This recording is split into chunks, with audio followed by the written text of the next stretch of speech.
Imagine ce scénario pendant une seconde. Tu travailles dur, tu te réveilles tôt, tu fais tout comme il faut. Tu as un travail, tu reçois ton salaire, tu paies ton loyer, tu paies ta voiture, tu paies Netflix, Spotify, l'abonnement à la salle de sport que tu utilises une fois toutes les 2 semaines, et à la fin du mois, il te reste peut-être 200 $, peut-être 100. Et certains mois, rien du tout. Alors tu te dis, ok, peut-être que si je travaille un peu plus, si j'obtiens une promotion, si je gagne un peu plus, mais les années passent. Ton salaire augmente un peu. Tes dépenses augmentent aussi. Et soudainement, tu regardes ton compte bancaire à 35 ans, 40 ans, et tu réalises que tu es toujours coincé dans le même cycle. Et c'est là que beaucoup de gens ont une pensée terrifiante. Et si je ne devenais jamais riche? Et voici la réalité brutale. 99% des gens ne deviendront jamais riches. Pas parce qu'ils sont stupides, pas parce qu'ils ne travaillent pas assez, mais parce qu'ils jouent à un jeu financier qu'ils ne comprennent même pas. Je m'appelle Zach, et je passe beaucoup trop de temps à penser à l'argent, aux investissements et à la façon dont les gens construisent réellement de la richesse. Si tu es quelqu'un qui travaille dur mais qui a l'impression que l'argent disparaît toujours trop vite, assure-toi d'appuyer sur le bouton s'abonner et de mettre un pouce bleu à cette vidéo si ça t'aide. Car aujourd'hui, on va parler de quelque chose que presque personne ne t'explique. Pourquoi 99% des gens ne deviennent jamais riches? Et surtout, comment sortir de ce système? Voici le truc.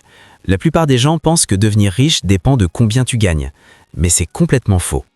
Aux États-Unis, par exemple, selon les données du Federal Reserve Survey of Consumer Finances, près de 36% des ménages gagnant plus de 100 000 $ par an vivent encore de chèques de paye en chèque. Pense à ça une seconde. 100 000 $ par an. C'est un revenu que beaucoup de gens considèrent comme riche. Et pourtant, plus d'un tiers de ces personnes n'ont toujours pas de vraie sécurité financière. Pourquoi? Parce que le problème n'est pas le revenu. Le problème, c'est le système mental que la plupart des gens utilisent avec l'argent. Et c'est là que ça devient vraiment intéressant. Il y a 3 raisons principales pour lesquelles 99% des gens ne deviennent jamais riches. La première raison est ce que j'appelle la prison du revenu. Maintenant, tu penses peut-être, mais Zach, gagner plus d'argent est justement la solution. Oui, mais seulement jusqu'à un certain point. Voici ce que la plupart des gens ne réalisent pas. Les riches ne vivent pas de revenus, ils vivent d'actifs. Laisse-moi te donner un exemple simple. Disons que tu gagnes 60 000 $ par an.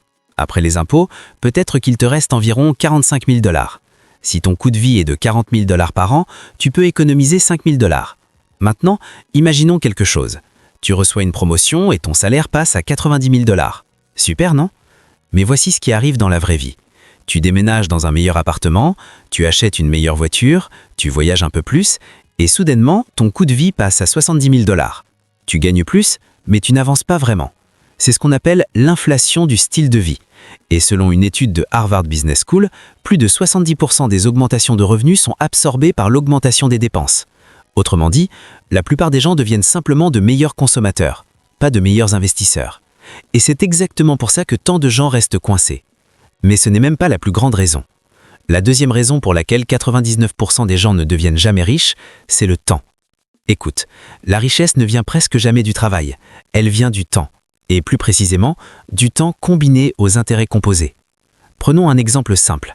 Si tu investis 500 $ par mois dans un fonds qui rapporte en moyenne 8% par an, après 10 ans, tu auras environ 91 000 $.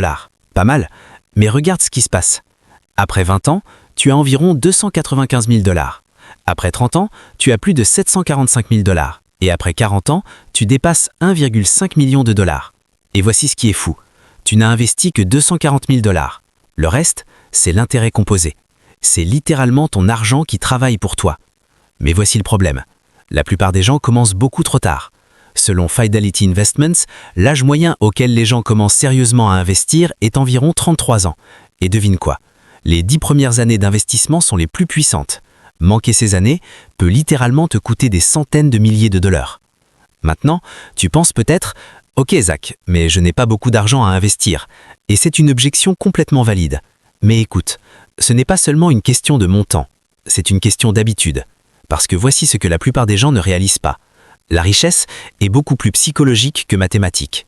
Et c'est la troisième raison pour laquelle 99% des gens ne deviennent jamais riches. La psychologie de l'argent. Notre cerveau est terrible avec l'argent à long terme.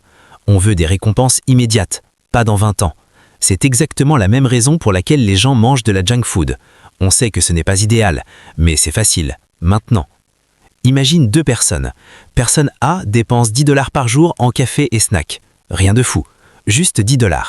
Mais si ces 10 $ étaient investis chaque jour pendant 30 ans avec un rendement de 8%, ça deviendrait environ 450 000 $.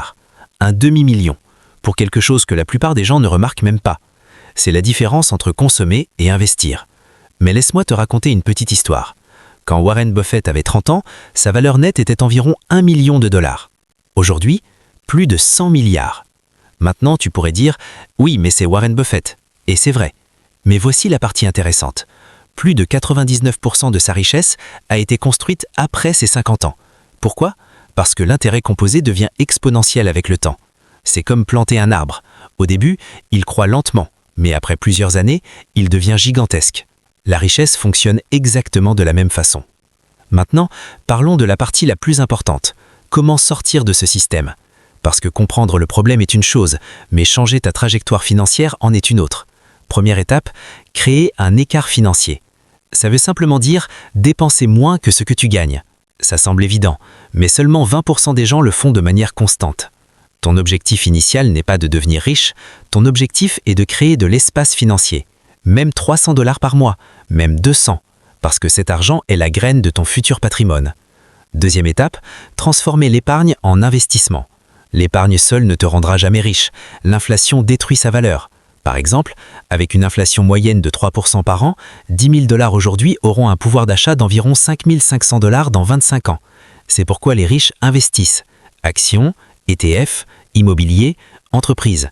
Parce que ces actifs produisent de la croissance. Troisième étape, automatiser la richesse. Voici une vérité simple. La discipline humaine est faible, mais les systèmes sont puissants. Si ton investissement se fait automatiquement chaque mois, tu élimines la tentation. C'est exactement ce que font la plupart des millionnaires autodidactes. Ils automatisent leurs finances.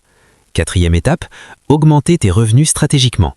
Pas seulement avec un salaire, mais avec des actifs. Business, investissement, projet. Parce que le véritable objectif n'est pas de travailler plus, c'est de posséder plus. Posséder des actifs qui génèrent de l'argent. Et c'est là que tout change. Parce qu'à partir d'un certain moment, ton argent commence à travailler plus longtemps que toi. Et c'est exactement le moment où les gens commencent réellement à devenir riches. Maintenant, laisse-moi te dire quelque chose d'important. La plupart des gens ne deviendront jamais riches, mais pas pour les raisons qu'ils le pensent. Ce n'est pas la chance, ce n'est pas le talent, c'est la discipline financière sur des décennies. Petites décisions, répétées, pendant longtemps. C'est ça la vraie richesse. Et si tu fais simplement ce que 99% des gens ne font pas, épargner, investir, patienter, alors mathématiquement, tu entres déjà dans le 1%. Alors si cette vidéo t'a aidé à voir l'argent différemment, assure-toi de t'abonner. Car ici, on parle de la vraie logique derrière la richesse. Pas les raccourcis, pas les promesses rapides, mais les principes qui fonctionnent réellement sur le long terme. Et souviens-toi, construire de la richesse ne consiste pas à devenir riche rapidement. Il s'agit de devenir riche inévitablement.